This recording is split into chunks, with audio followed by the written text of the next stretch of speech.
आता काय करायचं हे सांगतील तसं आपण ऐकायचं. म्हणजे कुठली 90, 95, 99 आणि 3 टर्म झालेल्या होत्या आणि 2004ला आम्हाला थोडंसं विचारपूस करायला लागली.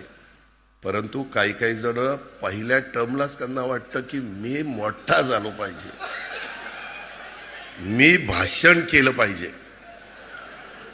त्याच्यात आता मी आता माझ्या पक्षाचं काम करतोय, जयंतराव त्यांच्या पक्षाचं काम करतोय, पण माझ्या पक्षात कुणी काय करावं हे दुसरेच सल्ले द्यायला लागले.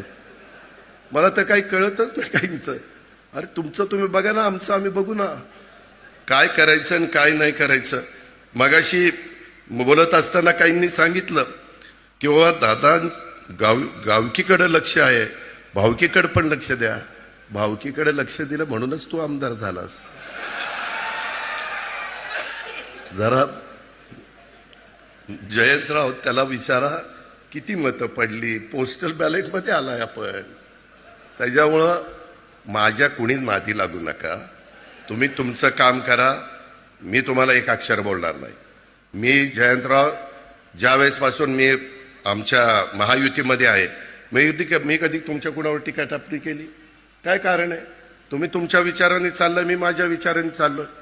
आणि शेवटी आपल्याला साध्य काय करायचंय? महाराष्ट्राचा सर्वांगीण विकास, शिवशाहू फुले आंबेडकरांची विचारधारा, ह्याच्यामध्ये आम्ही